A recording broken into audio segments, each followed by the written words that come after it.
Dikit lagi ya, kagok. Hmm, tadi deskriptif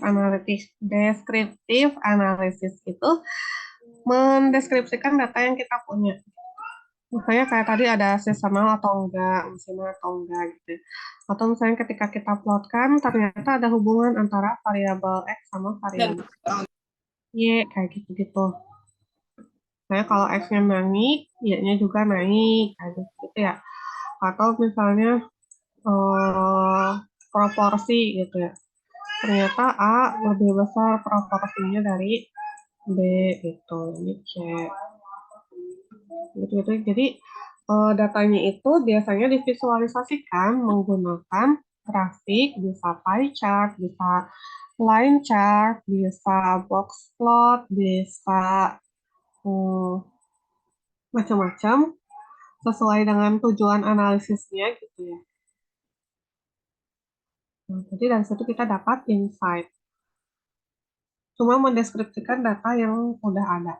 Sedangkan kalau prediktif itu memprediksi ke depan dari data yang kita punya. Kalau deskriptif analisis yang saat ini aja gitu ya dideskripsikan. Kalau prediktif itu ke depan, memprediksi ke depan.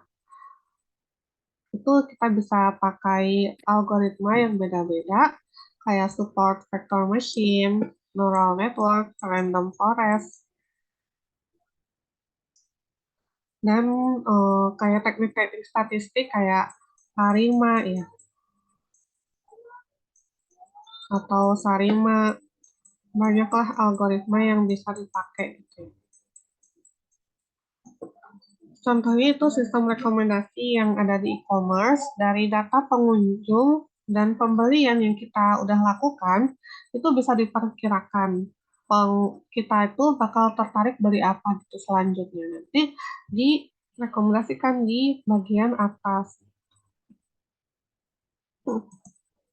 atau memprediksi musim hujan untuk menentukan kapan waktunya menanam padi kayak gitu gitu ya dari data curah hujan yang kita punya sekarang, kita prediksi ke depannya kayak gitu.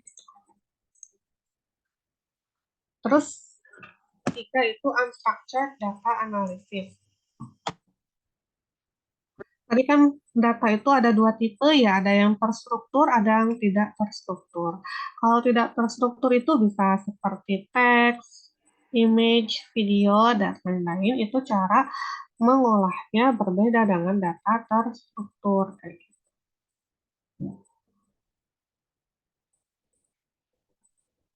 Terus ada juga big data yang tadi volumenya gede, kecepatan pertambahannya cepat, terus tipenya beda-beda. Itu banyak digunakan di perusahaan keuangan juga, kayak di perusahaan kredit, bank retail, penasehat keuangan privat, perusahaan asuransi, dan lain-lain. Contohnya dari data-data yang udah kita punya, kita bisa memprediksi apakah seseorang itu akan bayar kreditnya lancar atau tidak, kayak gitu.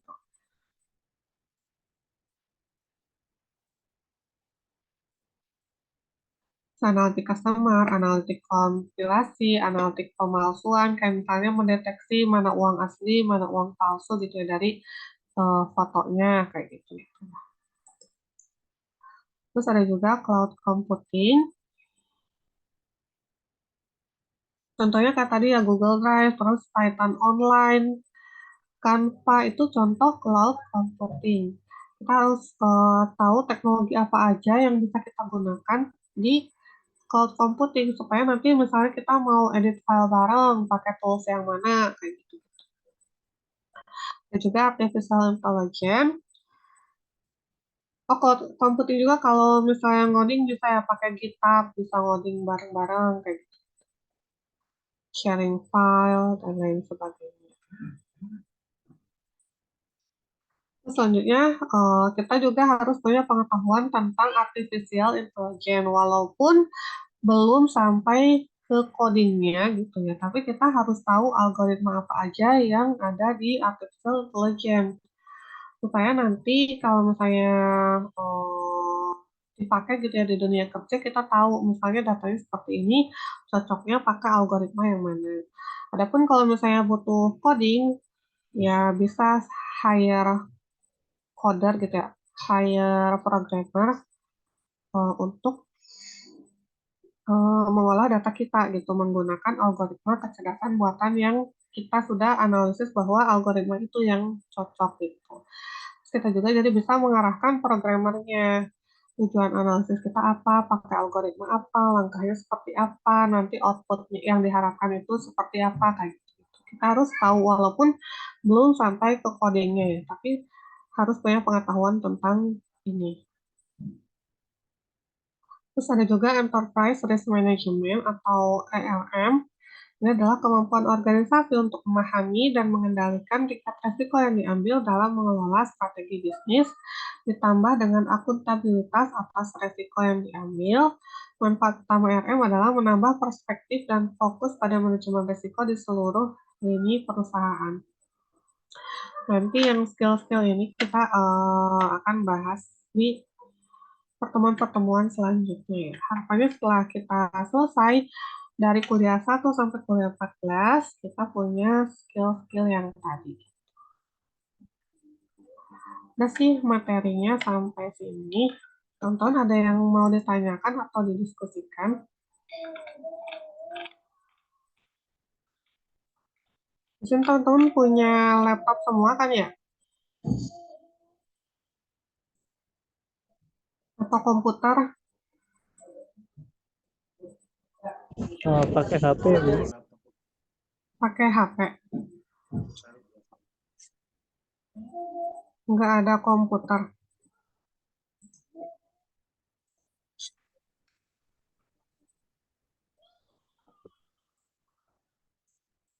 Saya bisa sih tanpa download dan install Python, pakai online Python aja kalau misalnya pakai HP.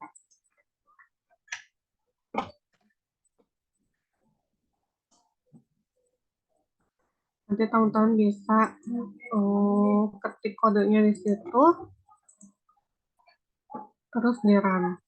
Tapi aku saranin sih install.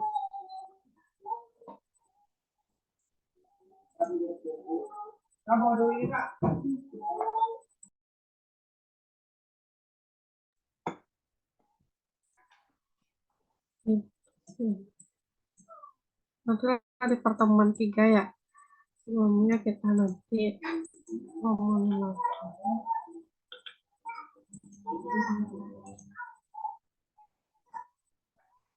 Kalau nggak ada yang mau ditanyakan, ini ada tugas ya.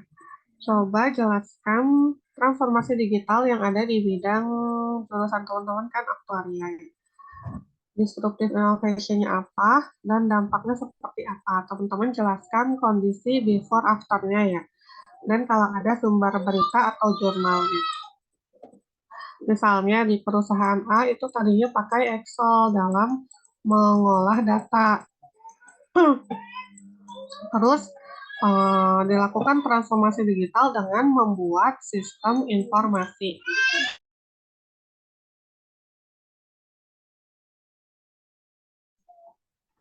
Sistem informasi.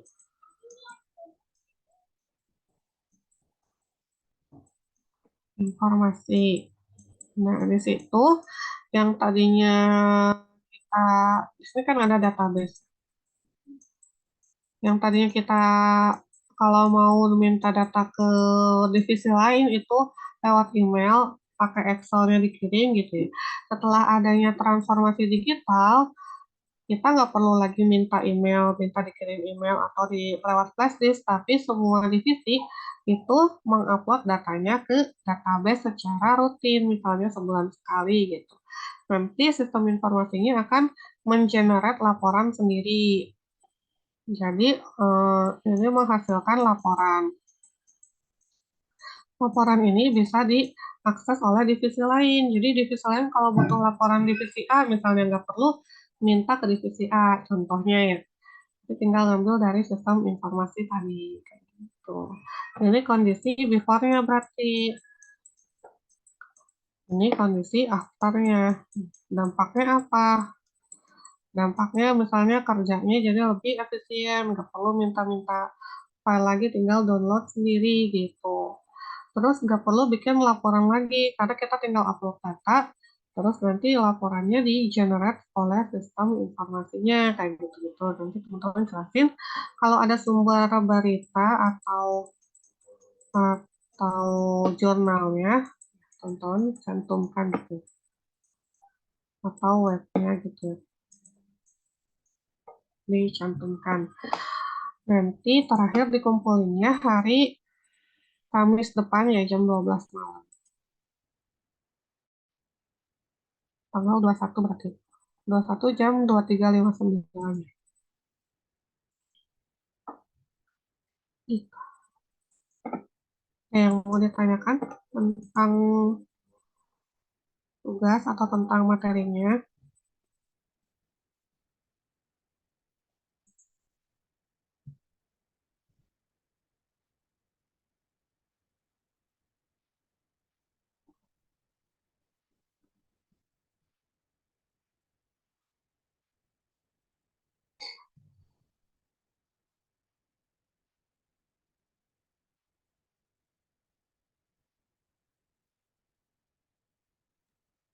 Kalau buat saya pribadi sudah cukup, Bu.